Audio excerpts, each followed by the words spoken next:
parmi ces personnes, certaines, donc comme Valentin, qu'on a entendu là, qui arrivent à maîtriser leurs émotions quand quelque chose ne leur convient pas, hein, comme par exemple, effectivement, les fameuses erreurs des professeurs. Effectivement, donc en général, quand ils sont jeunes, bon, ils ne peuvent pas s'empêcher d'eux, même si on leur explique que c'est quelque chose qu'il ne faut pas faire, que ça va leur nuire, etc. Ils ne peuvent pas s'empêcher d'intervenir parce que pour eux, la vérité, c'est quelque chose d'important et ils ne peuvent pas laisser passer. Hein, ce n'est pas pour critiquer l'autre, mais c'est... Bon, et en général, c'est vrai que ce n'est pas bien perçu, mais...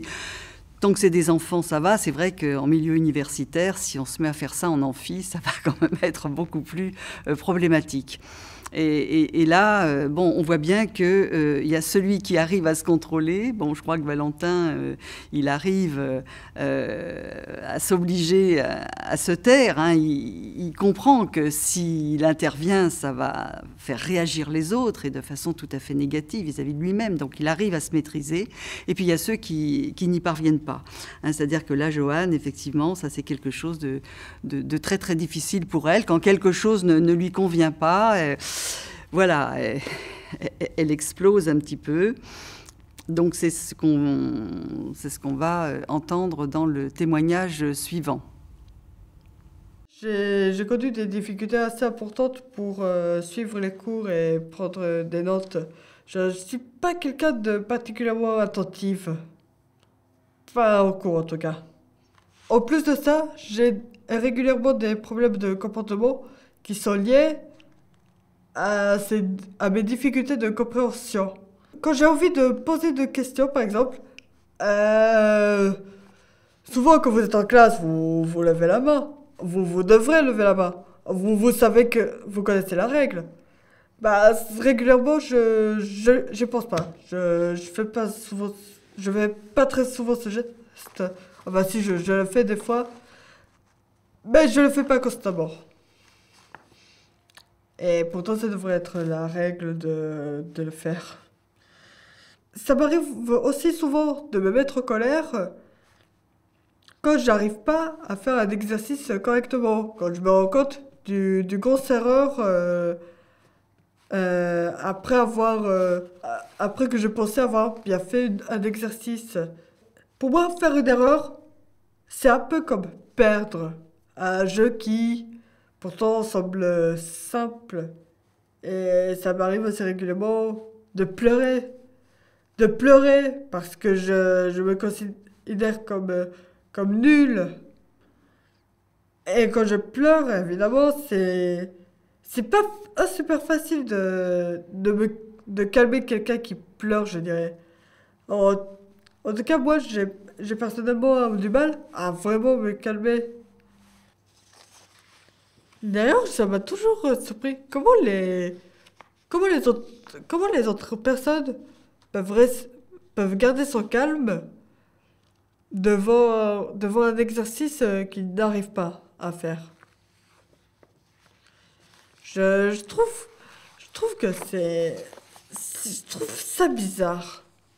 Il y a beaucoup d'aspects de la vie qui ressurgissent très négativement ou très positivement chez des personnes autistes. Donc c'est pour ça qu'il y a des tendances souvent soit à l'euphorie, soit à la dépression, donc des changements d'état énormes chez les personnes autistes. Et j'ai un ami autiste par exemple qui d'une minute à l'autre peut passer d'un état extrême à l'autre et c'est vraiment absolument impressionnant. Donc il y a ce côté un peu extrême du ressenti interne des personnes autistes.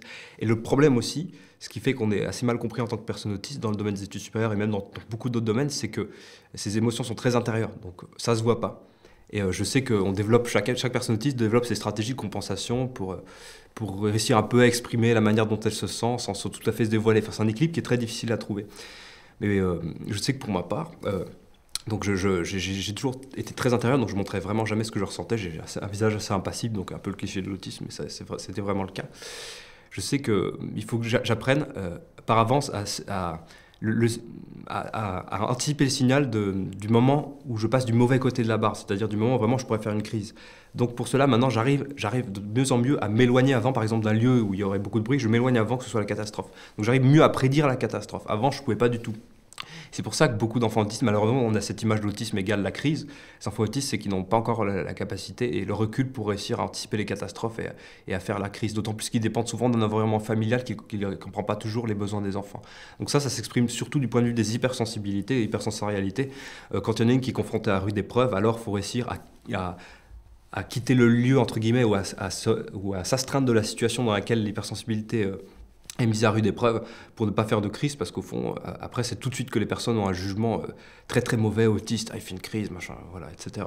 Donc c'est vraiment un apprentissage qui, pour moi, au quotidien, et je pense que pour beaucoup de personnes autistes, c'est le cas aussi. Il y a énormément de stress chez la plupart des personnes autistes, et chez moi en particulier, d'ailleurs, je suis toujours constamment stressé, angoissé. Je pense pas que beaucoup de personnes autistes vous diraient le contraire. Et c'est vrai que pour ma part, dès qu'il y a une situation stressante, je fais absolument tout pour l'éviter. Donc il y a plusieurs stratégies d'évitement. C'est soit, quand j'en ai la possibilité, je mets dans mes domaines d'intérêt, c'est-à-dire que je fais des choses qui peuvent, entre guillemets, avoir un côté apaisant sur moi. Bien quelquefois l'inverse se produit, c'est quand je suis trop dans mes domaines d'intérêt. Il y a beaucoup d'informations qui vont dans mon cerveau et ça me stresse d'une autre manière, mais c'est un stress positif. En tout cas, c'est dès qu'il y a un stress, qu'il y a un imprévu, une situation externe ou une hypersensorialité, c'est-à-dire quelque chose que je ne contrôle pas. Alors le but pour moi, c'est d'arriver à anticiper le moment critique qui est la crise et de se détacher du contexte qui amène justement ce stress. J'ai appris à analyser les lieux où il n'y avait personne. C'est par exemple, je pouvais rester un quart d'heure aux toilettes entre les cours ou aller me balader même lorsqu'il y avait 5 minutes entre deux salles. Ne pas attendre dans le couloir parce que le fait d'attendre, on se met dans une position physique qui est relativement fixe et on peut être soumis à beaucoup d'imprévus sociaux, de personnes qui pourraient nous demander quelque chose qu'on n'a pas prévu. Et ça, pour moi, c'est un stress absolument énorme. Donc, on vient de voir Joanne, alors effectivement, qui a de grosses difficultés à maîtriser ses comportements, contrairement à Valentin qui y parvient. Elle n'y arrive pas. Hein. Donc, quand quelque chose ne lui convient pas, quand elle a raté quelque chose, par exemple, et d'ailleurs, elle dit elle-même qu'elle a du mal à comprendre que les autres, ses camarades étudiants, ne réagissent pas comme elle, tellement c'est fort pour elle, quoi. Hein. Elle ne supporte pas, du coup, elle explose. Et là, c'est vrai que pour ce type de profil, on comprend très bien la nécessité de la présence de l'accompagnant. Hein. Il faut qu'il y ait quelqu'un à côté de ces étudiants pour, quand effectivement la crise va arriver, parce qu'il y a quelque chose qu'ils ne supportent pas, et puis on ne peut pas tout prévoir, hein, voilà, eh bien, qu'il y ait un accompagnant qui puisse intervenir, accompagner l'étudiant, sortir un petit peu du groupe pour ne pas gêner les autres, etc. Ça, c'est quelque chose dont Valentin peut se passer, mais Joanne, là, il lui faut absolument quelqu'un. Autrement, voilà, elle va se faire rejeter par les autres. Hein. On voit très bien la différence de situation. Donc, voilà, il faut tenir compte de ces profils différents, de la nécessité plus ou moins importante d'un accompagnant. Donc, il y en a qui n'en ont pas besoin, il y en a d'autres qui en ont besoin ponctuellement, puis il y en a d'autres qui en ont besoin d'une façon continue. Au fond, c'est un petit peu comme dans la scolarité, quoi. Hein. Voilà, sauf que dans la scolarité, si on commence à proposer un accompagnant, on va établir un lien entre l'accompagnant et l'élève, et quand l'accompagnant n'est pas présent, on ne va pas accepter l'élève. On a du mal à accepter cette nécessité pour certains d'un accompagnement ponctuel. Et là, à l'université, ça c'est vraiment, vis-à-vis de ce type de profil, là c'est vraiment important.